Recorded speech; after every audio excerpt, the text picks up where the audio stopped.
नमस्कार। News click में आपका एक बार फिर से स्वागत है। आप देख रहे हैं हमारा बहुत ही खास प्रोग्राम इतिहास के पन्ने मेरी नज़र से।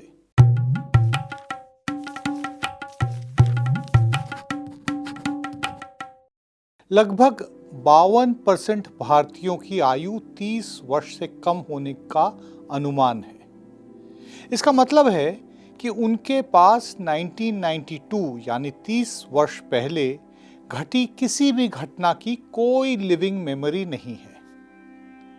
औसतन बच्चे 6 या 7 साल के उम्र से ही घटनाओं को लाइफ लॉन्ग याद कर पाते हैं। दिसंबर 1992 में भारत में एक बहुत महत्वपूर्ण घटना घटी थी जिसने देश की राजनीति और सामाजिक रिलेशंस का नेचर को पूरी तरह से बदल दिया। मैंने आपके साथ जो डेमोग्राफिक प्रोफाइल शेयर किया उसके अनुसार लगभग 60% भारतीयों की घटना की समझ पूरी तरह से इस बात पर निर्भर है कि उन्होंने घटना के बाद क्या पढ़ा, देखा या फिर सुना। और महत्वपूर्ण बात यह है कि इस अवधि में लगभग 15 वर्ष के दौरान उनकी अधिकांश जानकारी सोशल मीडिया से आई, यदि उन्होंने इतिहास, पॉलिटिकल साइंस या फिर अन्य सोशल साइंसेस का अध्ययन नहीं किया हो। तो आप समझ सकते हैं कि दिसंबर 1992 की घटनाओं के बारे में उनका ज्ञान कितना सही, कितना गलत है।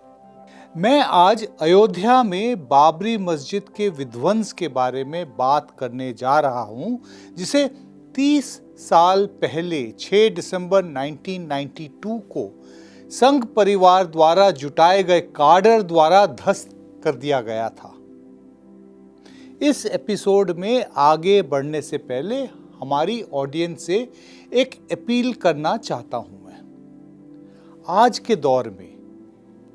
के दौर में जहां स्वतंत्र मीडिया पर तलवार लटक रही है, लगने लगा है कि खबरों पर अब पहरा है और ऐसे में बेहद जरूरी हो जाता है इन स्वतंत्र पत्रकारिता के माध्यम को बचाए रखना।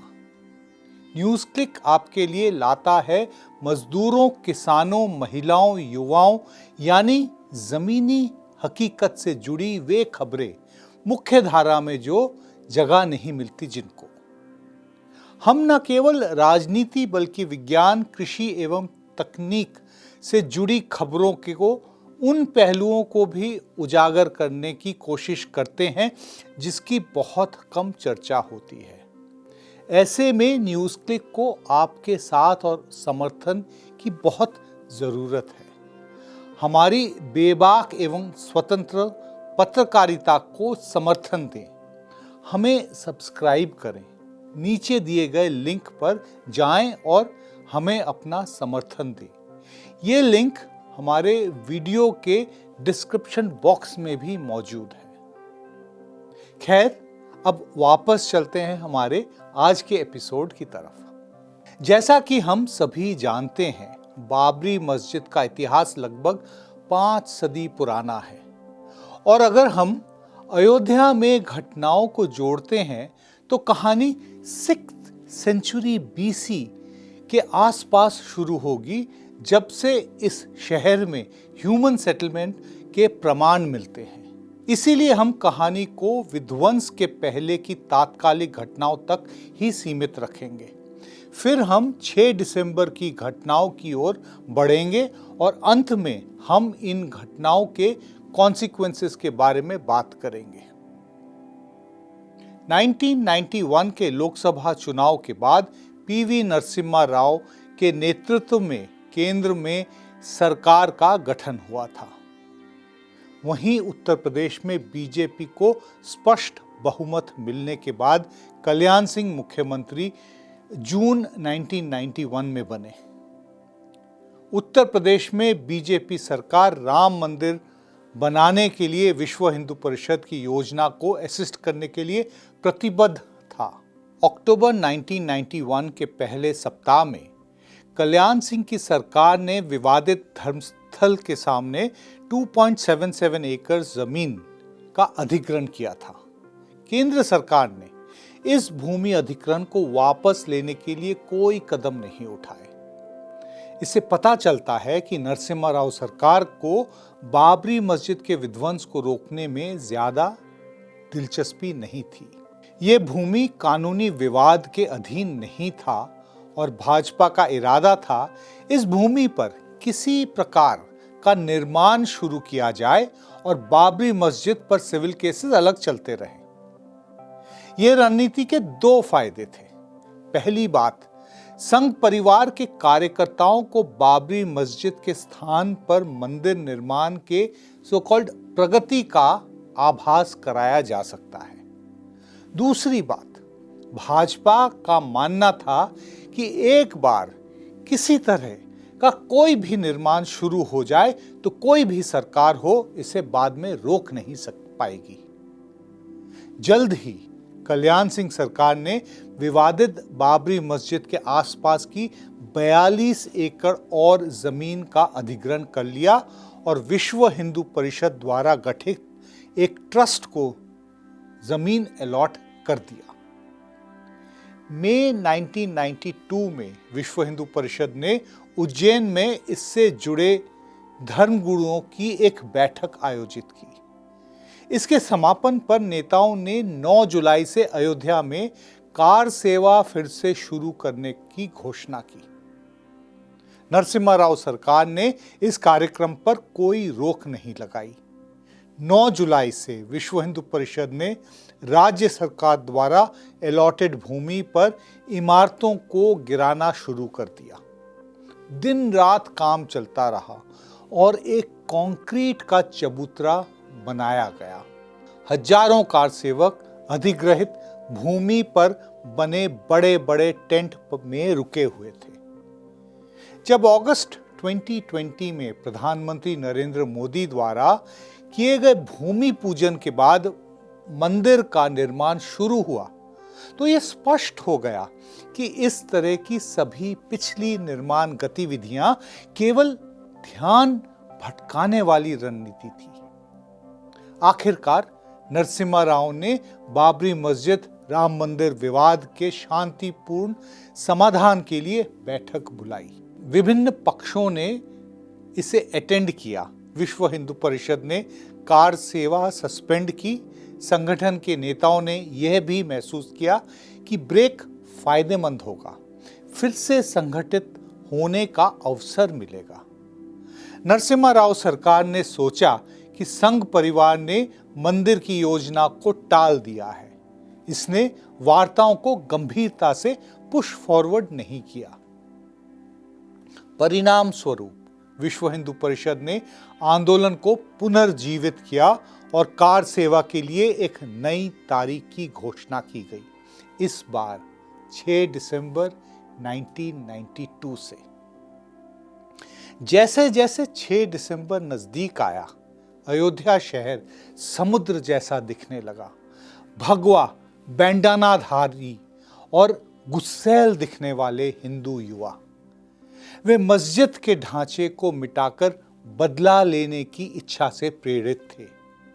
कहते थे, ये राष्ट्र शर्म का प्रतीक है। यदि नरसिम्हा राव सरकार ने अयोध्या विवाद पर तीव्रता से कार्रवाई नहीं की तो जुडिशियरी ने भी ऐसा नहीं किया। दिसंबर 1991 में सुप्रीम कोर्ट ने अयोध्या में भूमि अधिग्रहण के संबंधित सभी रिट याचिकाएं खुद को ट्रांसफर कर दिया, लेकिन वे नवंबर 1992 तक इस मामले पर बैठी रही। नहीं बताया क्या निर्माण पर प्रतिबंध हटाया जा सकता है। संघ परिवार के विभिन्न एफिलिएट्स को उम्मीद थी कि सर्वोच्च न्यायालय 2.77 एकड़ जमीन पर इलाहाबाद हाई कोर्ट के स्टे को रद्द कर देगा, लेकिन सुप्रीम कोर्ट ने मामले की टाइमली सुनवाई नहीं की। नतीजतन तनाव बढ़ गया क्योंकि विश्व हिंदू परिषद 6 दिसंबर से कार सेवा शुरू करने पर अड़ी रही थी और सरकार ने उच्च न्यायालय के आदेश की रक्षा करनी थी। राष्ट्रीय स्वयंसेवक संघ के नेताओं ने ऐलान किया कि कल्याण सिंह की सरकार की कुर्बानी दी जा सकती है, लेकिन मंदिर की योजना नहीं छोड़ी जाएगी। लाल कृष्ण आडवाणी जैसे नेताओं के बयान के कारण एक नया नारा लगाया गया, अगर हिंदुस्तान में रहना होगा तो वंदे मातरम कहना होगा। आंदोलन अब मात्र राम मंदिर तक नहीं था, बल्कि सांस्कृतिक राष्ट्रवाद के अन्य मुद्दों पर विस्तार होने लगा। आखिरकार सुप्रीम कोर्ट ने कार्रवाई की, लेकिन उत्तर प्रदेश सरकार के इस वादे पर विश्वास किया कि वह किसी भी निर्माण कार्य की अनुमति नहीं देगी। सुप्रीम कोर्ट ने केंद्र सरकार को विवादित मस्जिद और उसके आसपास की जमीन का रिसीवर या कस्टोडियन नहीं नियुक्त किया। अगर किया होता तो लॉ एंड ऑर्डर और पुलिस मशीनरी केंद्र के हाथ में होती। केंद्र सरकार के पास अयोध्या में बढ़ती टेंशन की खबरें थी।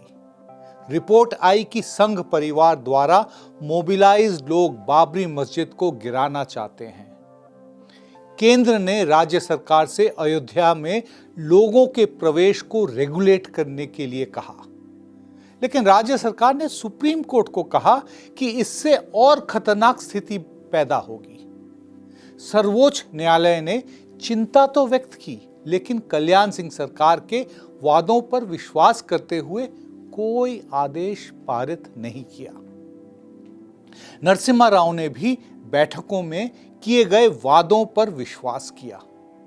उन्होंने ये ध्यान नहीं दिया कि जनसभाओं में आडवाणी, अटल बिहारी वाजपेयी और मुरली मनोहर जोशी जैसे भारतीय जनता पार्टी के नेता क्या कह रहे थे।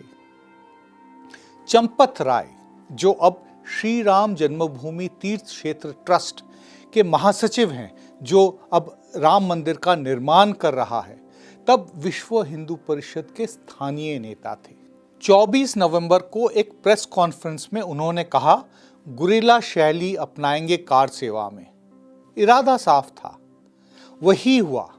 फिर भी किसी ने नहीं रोका, ना राज्य सरकार ने, ना केंद्र ने और ना ही सुप्रीम कोर्ट ने।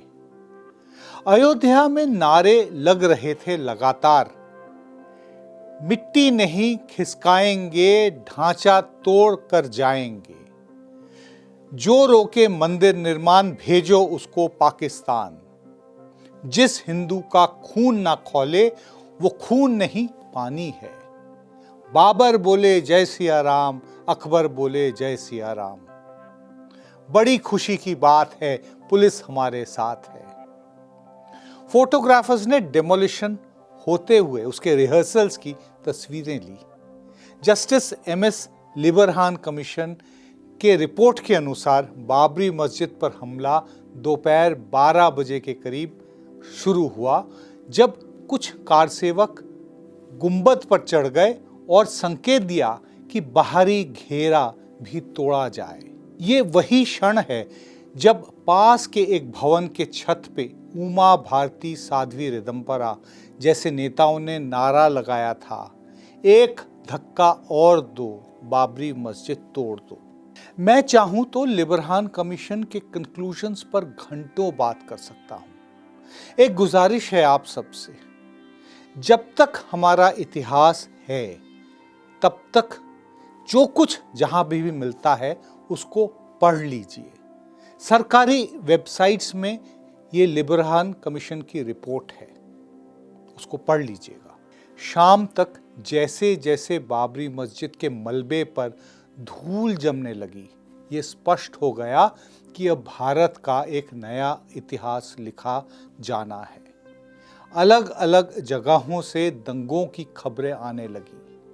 बहुत कुछ बदला है और बदल रहा है, लेकिन इंसानी जज्बा हर चुनौती से लड़ने की क्षमता रखता है। बर्टोल्ट ब्रेख्ट जर्मन नाटककार और कवि थे। 1939 में जब हिटलर का शासन फुल कंट्रोल में था, तब उन्होंने एक कविता लिखी थी जो अब अमर है। In the dark times will there also be singing? Yes, there will also be singing about the dark times. मतलब समझ गए होंगे आप, चाहे वह राम मंदिर बन जाए, बात तो बाबरी मस्जिद की होनी ही चाहिए, क्योंकि यह सिर्फ मस्जिद नहीं है, एक ऐसे हिंदुस्तान का सिंबल था जिसका ख्वाब अभी भी हमें देखने चाहिए। नमस्कार।